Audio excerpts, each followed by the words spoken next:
All right, guys, in today's video, what we're going to be working on is a faulty power brake vacuum booster, which is this big guy right here. What we've got is a couple of symptoms I'm going to show you in just a moment. This is not a hard job to do yourself. We're doing this on an old body style, 1998 Chevrolet Cheyenne K2500, but this is going to be the same for the 1500s, the 2500s as well. I'll show you how to identify the codes as necessary to pick the right ones of these after we get it off. But first we're going to work on getting it off after I show you the symptoms. So let's go inside and look at the symptoms of a failing power brake booster.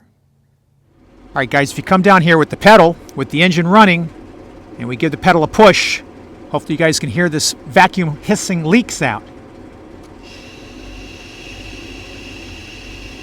Now you notice the engine RPMs will change as well.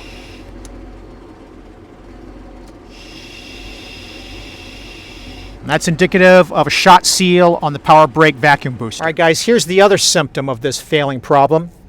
We've got the engine started. Now when we press the brake, we're going to pay attention to the tachometer and watch that we're getting the symptoms of a vacuum leak on the engine. You see how the needle fluctuates? That problem there, as it bounces around, you can also hear the engine struggling as the computer compensates for the vacuum leak. So this kind of problem can also affect the engine. You can be sitting at a stoplight and have it feel like it's going to stall. So let's get going on removing it. All right, guys, consulting the service manual, 98, second edition. This is the last hard copy manual for the old body style trucks. And we take a look at 575 on vacuum brake booster replacement. Removing the master cylinder 15 millimeter nuts, and then you'll be able to pull the master cylinder and the wiring harness bracket. Then you'll be able to access and disconnect the vacuum hose that's hooked up to the booster. This is the under hood section. Then we're going to go inside, underneath where the brake pedal is. We're going to remove this retainer next to the stop lamp switch. We're going to slide both that off, and then we'll be able to get the push rod from the vacuum booster off this stud that's on the pedal, and then we'll be able to come back under the hood and remove the booster. The nuts that are inside are 4. They're showing you here that I was just referring to, and there's also a gasket between the booster and the firewall that you want to take note of. So that's it for the removal instructions. It's pretty straightforward. And then they start the installation. I do want to show a little tip here. Sometimes it's helpful in the service manual to go reference similar procedures, because sometimes they don't list all the steps. So we see here they kind of trivialize this, removing the retainer piece. There's actually a little bit of a trick to get this guy off. This is a safety device. And what they tell you over here when you go into the stop lamp switch replacement procedure, remove the push rod retainer from the brake pedal pin, and they throw in a pro tip: use snap ring pliers to get that off. And then when they talk about reinstalling it, they tell you to take an 11 millimeter socket to put that retainer back on the push rod. So if you go over here on the procedure that we're doing, and we jump over to the installation, they don't tell you that. They just tell you to throw the retainer on. So they don't go into all these details because the dealership techs would have been used to doing multiple procedures and would connect the dots on that sort of stuff. So just a pro tip there. Let's go ahead and get started pulling those 15 millimeters bolts off. All right, guys, the first thing we're going to want to do is we're going to want to open the master cylinder's reservoir cover, and we're going to take note of how much brake fluid that we have left in here. Now, this particular one is relatively full, but yours may be lower depending on the wear of your pads and your shoes. The reason for taking note of that is when you put the level back in, you want to get it the same way it was. If you overfill it and you end up changing the shoes and you compress the caliper, it's going to overflow, right? That sort of thing. The next thing we're going to do is we're going to draw out the fluid that's in the master cylinder so we have less of a mess. Now, there's a couple of ways that you can go about this procedure. I'm just using a brake master cylinder syringe, which is designed for this purpose, and also doing bleeding.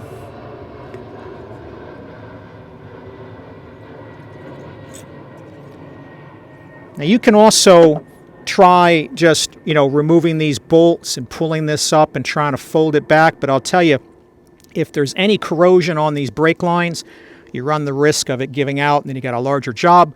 The other thing you got is if you don't do it right, you can end up kinking the lines and creating a restriction, and you end up having to replace the lines. And even if you don't have those two problems, if your fluid level is low and you tilt this thing up and out of the way to get the booster out, and you end up exposing the orifices at the bottom of the reservoir to air, then you're going to end up having to bleed it anyway. So the service manual procedure basically says take this off, get it out of the way, and that's what we're going to do. So I'm just going to continue getting all of the fluid out of the reservoir, and we'll come back. All right, guys, you want to make sure that she looks empty like this.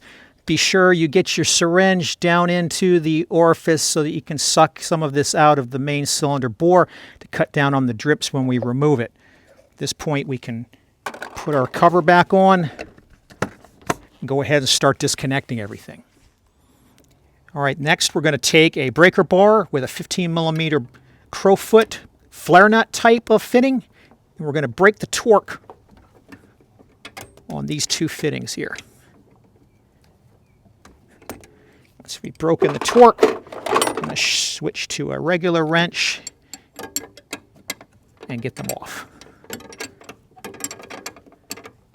After we get these two off, we're going to cap them, and then we'll proceed to do the two nuts in the back here. There shouldn't be too much leakage if we got everything vacuumed out with the syringe. There'll be some, but not a lot. And we'll leave this rag under here to catch whatever is residual. Now we'll take a 15 millimeter wrench, and we're going to work these nuts off that attach the master cylinder to the power brake booster. There's two on each side. Excuse me, there's one on each side, total of two. Misspoke there. Now they can be on there pretty hard if you got a lot of corrosion. This one's not so bad.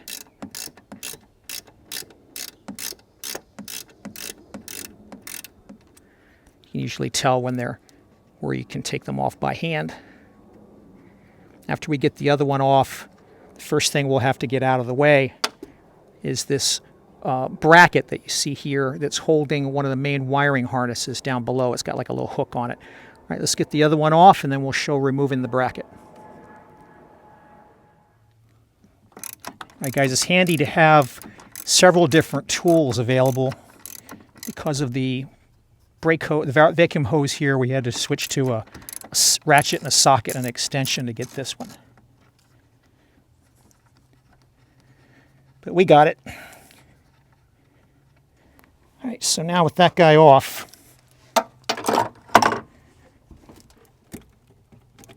make sure our lines are up and out of the way.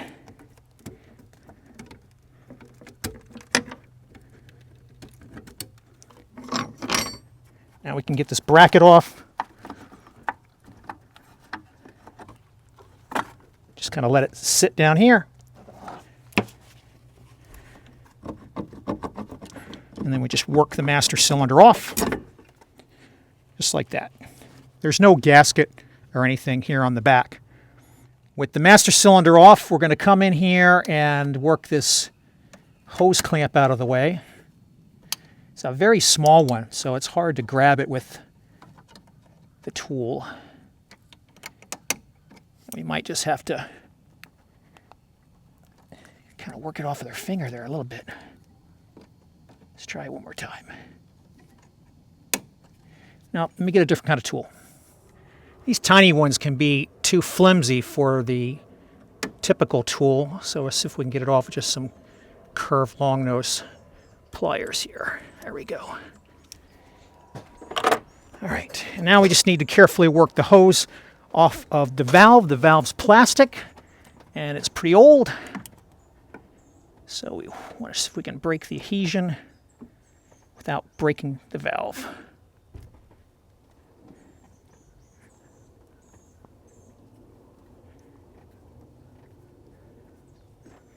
All right, looks like she's loosened up.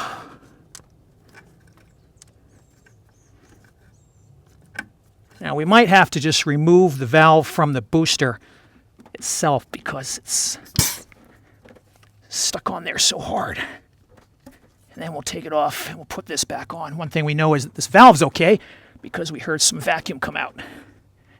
All right, we're done under the hood, guys. Now it's time to go inside under the driver's side dash. All right, guys. Inside the dash area, following up the brake pedal, you can see these nuts are sitting like way back here as an example of one, and I get a shot like that, and there's like an insulating pad around it, and if we push it, we can see the nut that we're trying to get off is right there. There's 4 of these. There's one right there, you know, proportional to the pedal. If I move this out a little bit so you can get kind of the feeling, here's the pedal. There's one right there. And then there's another one you can see right up here with some blue paint on it. Right there. He's not going to focus because he's in the back. There he goes. And then the other ones we really can't see from this position, but you get the idea, right? You got 4 of these holding the booster onto the firewall, and you're just going to kind of maneuver around. There's another one right there, but we can't really see him because he's obstructed. The main thing you're after, though, is this little clip. And there's that guy right there on the other side of the stoplight switch. Trying to get the light in a position where we can kind of see him, but we don't wash him out. I don't know if that's going to be good or not. Let me get him in a better shot. We'll zoom out. All right, hopefully this is a good spot for the light to get a good shot at this clip here. So there he is. So you're not going to get like an actual pair of snap ring pliers in here, but you can hopefully see, trying to get this guy to focus. There's a little slit right here in the front, and that's the part that opens up like a snap ring. You're not actually going to get snap ring pliers in here, at least not conventional ones, but that tip from the service manual lets us know that this band has to be expanded, and then it'll slide off the stud. So let me get the camera in a fixed position. You guys can watch me take this off.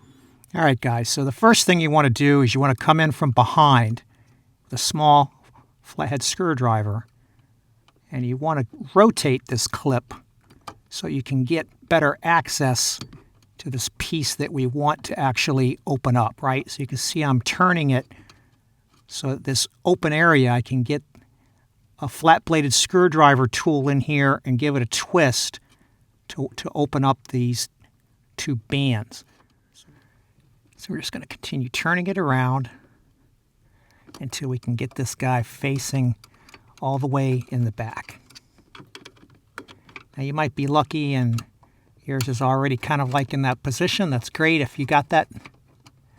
We didn't have that here, so kind of working them around the back, and this way we'll have the access we need to get a flathead into that slot and twist it open. So I still need to get it a little bit more in this direction here.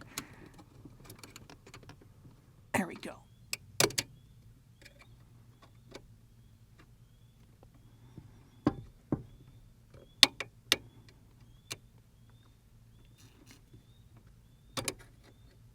Almost had it.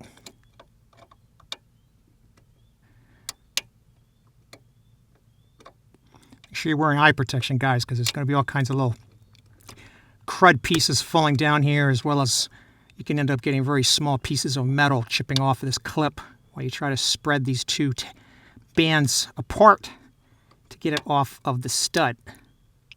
There you can go. You can see how it's almost, I just can't quite get enough leverage from the angle I'm at. Plus I got the camera blocking most of my view, and I can't see what I'm doing as well as I would like.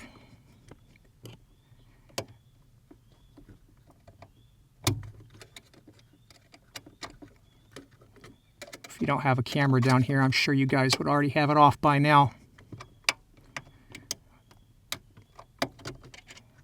Yeah, she keeps wanting to rock back in the other direction on me.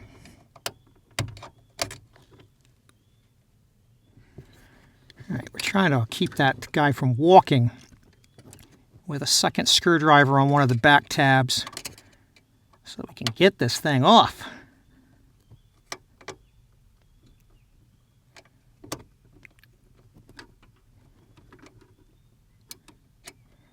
Now, we don't care about damaging it because you got to replace it anyway.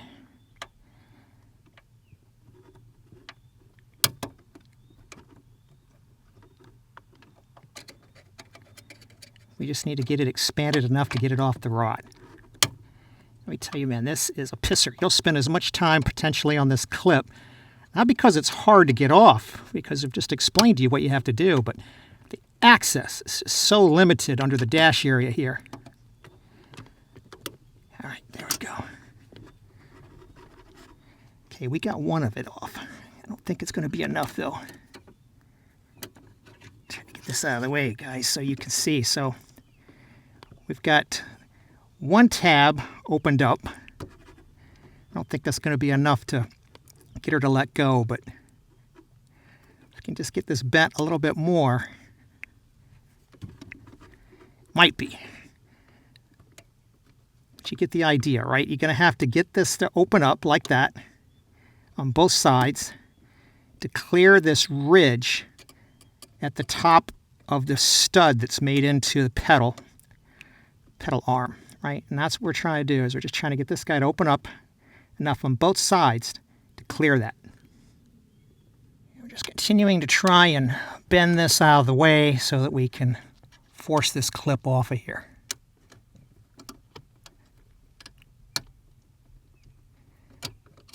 I think we've just about got it weakened enough to let go.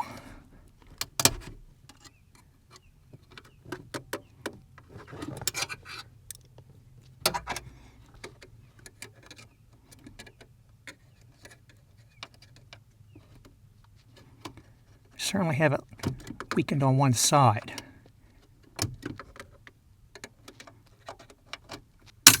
There we go. All right, guys. What a pisser, right? Now with that guy off, we can get the brake stoplight switch to slide off. And the main prize we were after here, get this push rod to slide off.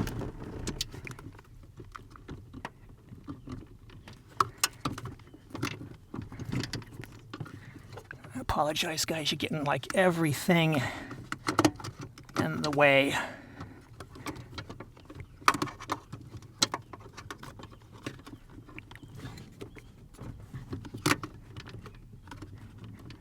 All right, so that's how the push rod's going to come off, but it's not going to move enough until we get those 4 nuts off. So let's go work on those now. All right, guys, to get better access to these nuts, you want to pull this kind of insulation piece off and away. It's not going to come off altogether because you've got the push rod in the way. But if I can show you here. All right, there we go. So there's the lower left nut right there. So with this piece lifted up out of the way, now we can get access to the 2 on the left side, and then we can do the same thing for the 2 on the right side. We're going to use a deep 15mm socket with the ratchet on a wobbly so that we can get access to these. All right, guys, this is the upper right-hand nut that we're working off right now. Just trying to give you a view of where you have to come in between the steering column mounts with the log extension. Then you got your wobbly and your 15 on the other side. And of course, you have to hook it up from inside because you can't get it up through there. All right. But I think we've got that guy to where we can hand turn it off. Yep. Just give me a second to get this one off here. All right, that's our last one of these kind of zinc chromate plated nylon locking nuts. So we got all 4 of them off, and now with that out of the way, we should be able to get the push rod off of the pedal stud now. All right, let's see if we can wiggle this guy off now. And again, I apologize in advance, guys. It's going to probably jiggle the pedal a little bit. There we go. All right, so now we've got our push rod off of the stud, and now we can go back under the hood and finish. All right, guys, so here's our clip that we got off. Up close here, you can see how it's like a band clip up here. And you have to open up the band in order to clear the little groove around the top of the stud on the pedal in order to get it to come off. So I'll give you the part number on replacing these. You need to replace it anyway. It's very difficult to get it off without damaging it. And anytime you open this up, it's just not going to be as much of a squeeze. And again, it's a safety device, so why put your life in jeopardy over a couple of bucks, right? Replace the clip. So here's the tools that we used.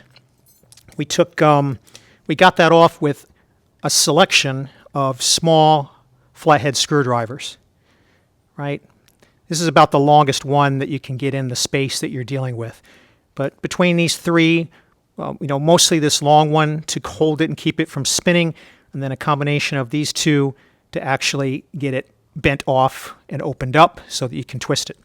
In order to get the nuts off, there's several tools, combinations of tools. So 3/8 ratchet and 15 millimeter long deep socket for the lower left nut. And you can start the upper left nut with this, but I find that it's easier to get off once you get it going with a 15 millimeter stubby wrench. To get the lower right off, deep socket 15, 3/8 with a wobbly, right? And then to get the one in the very top upper left off, you're going to need a really long extension, and that's how you get that one off. So those are the tools. So now that we got the push rod off of the stud on the lever, let's go ahead and pull the booster out of the car or the truck. All right, guys, let's take our bracket that's holding our wiring harness and just kind of rest it on the vacuum hose for a moment. And now we're just going to carefully pull this guy out.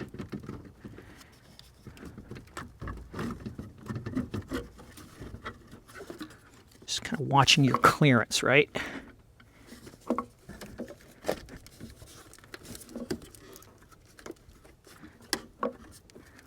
What are we stuck on here? We're stuck on something. Brake line. Okay. All right, and now we've got it off. And now we want to go under here and make sure our gasket, so our gasket might be salvageable. It's a little bit ripped at the top. We'll see if we can get this off very carefully with a plastic tool, see if we can salvage it. Otherwise, I have a new one to replace it with. All right, let's go take a look at our booster and our replacement. All right, guys. Used to be you would need a different one of these, whether you had a 1500 and the kind of brakes that would come with that, like JB5 RPO code or JB6 RPO code, and then you'd have a different one like this XF coded one when you had JB7 on a 2500 or a heavy-duty 1500. But at some point, AC Delco started doing remanufactured units, and they did one for everything. Now, normally what you guys see me doing, because you've seen my channel long enough, you'd see me putting an AC Delco on here, and that AC Delco would have been a 14 PB 4064 or a GM 192 86 764, and I'll roll those numbers at the bottom if you happen to find one, but they're discontinued now, and you can't get them anymore. What I found was the OEM for the AC Delco supplying these was Cardone, and so I was able to verify that this Cardone 5471085 is exactly what we would have got if we bought the AC Delco one. They discontinued AC Delco during the pandemic about a year and a half ago. These are still available. And so what you'll see inside, just like the AC Delco ones, they're in Mexico, again, because they're coming from Cardone's plant there in Mexico. And if you've seen the AC Delco ones, you would notice that they have the exact same warning labels and stickers and the exact same anti-corrosion coating on them. So again, because they were coming from Cardone originally. So what you'll have in here, and you want to take care of your box because you're going to have to send your old one back as a core. But you'll have a new boot on the back here. So we just want to get that pushed down all the way. And they're telling you that if you do not replace a leaking master cylinder, you will void your warranty. Obviously, they'll be able to tell that it was leaking because they'll look inside and see that it's leaking. And they're also going to tell you that the warranty is void if you remove this check valve. Right? So obviously, you don't want to tamper with this. So this guy is just going to be a drop-in replacement for the one we took out. Nothing much to it. Like I said, they used to, that you had to pay attention to which one came. but now you don't. Now if we compare it to our old one, right, we're going to see that there's no cosmetic difference between these two. They're the same diameter, they're the same depth and width.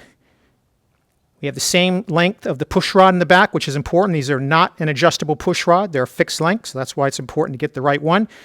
And I'll put in the bottom of the description and the video title the range of OBS trucks this covers. It does not cover all of them. It only covers the later years. All right, so let's get this guy remounted, right? It's going to be very simple. We're going to end up putting him back in the same position he was, taking note of where our valve booster vacuum line valve was. That's going to tell us which one's on the top. I'm going to slide him back in. We'll go back in and we'll get the push rod put on, and I'll show you excuse me, I'll show you how to put a replacement clip on and what the part number is for that. All right, guys, we're going to end up replacing this gasket because it's the original one from '98, and it was ripped on the top, and even though we probably could have kind of left it alone, I'm not happy with that. So the purpose of this gasket is to seal off the firewall where the booster touches it so that you don't get any kind of fumes or anything coming in from the engine compartment into the cab. It does not stop any kind of fluids or anything like that. It's just there for that purpose as well as an anti-squeak purpose. GM discontinued this as well, right? So the boosters are discontinued, the gaskets are discontinued. I'll put the part numbers in the description and down below, though, in case you want to hunt for them in OS. They're not made aftermarket except by one company, and the only place I could find that still sells that one is LMC Truck, right? So this is a reproduction replica of this seal from LMC Truck, part number 312305 over there. And they're the only folks left that still offer these. So we're going to put this gasket on the back, and then we're going to mount it up on the vehicle. All right, guys, we've got the old gasket material off, and we've given this a wipe down. We're ready to remount the new booster. We've gotten our new gasket placed into position, and we've made sure that our bellows is fully seated. Now we're just going to work it inside where the old one came out. Line up our 4 bolts, or studs rather. And we just got to watch out for these obstructions down here. Okay, so now she's in. Now we're going to have to go inside, pull our rod through. You're going to have a helper push this up, and we'll get our nuts started. All right, guys, there's the part number on the clips that we're going to replace, 15705042. You can see when you get a brand new one, the gap is very small on the band, and that's what you want for safety. So we're going to put this guy on after we get the rod and the stoplight switch on. All right, guys, we're back in our cramped area. Just making sure we got the push rod on properly. Now we're trying to hunt where our stoplight switch migrated off to. It looks like it's right here. Just bear with me a second while we get this guy into position.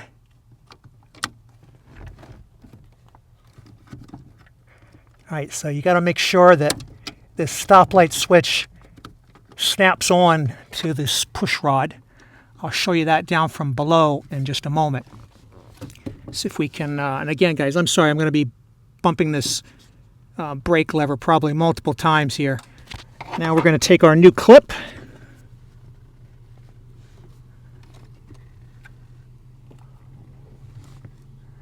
Hopefully our fingers can reach.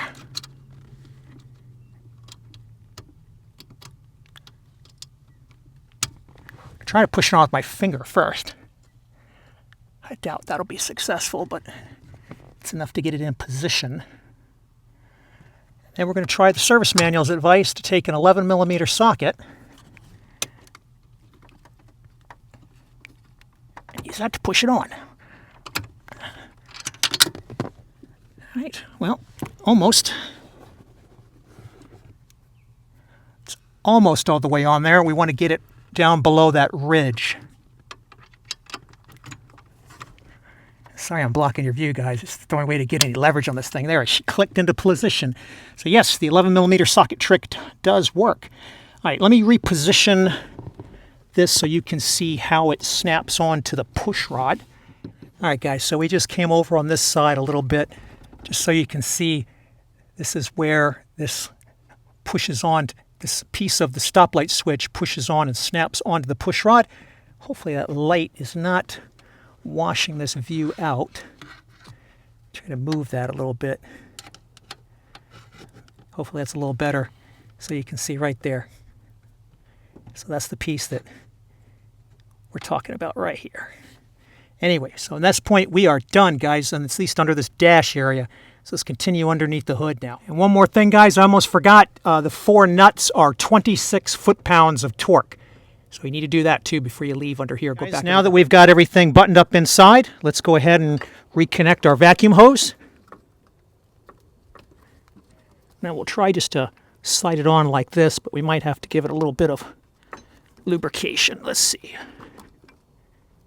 She looks like she's going to go on okay. All right, and then we'll get this. I was going to block your view for a moment. Get this flimsy little clamp back on here. Try to put it back on the original witness marks.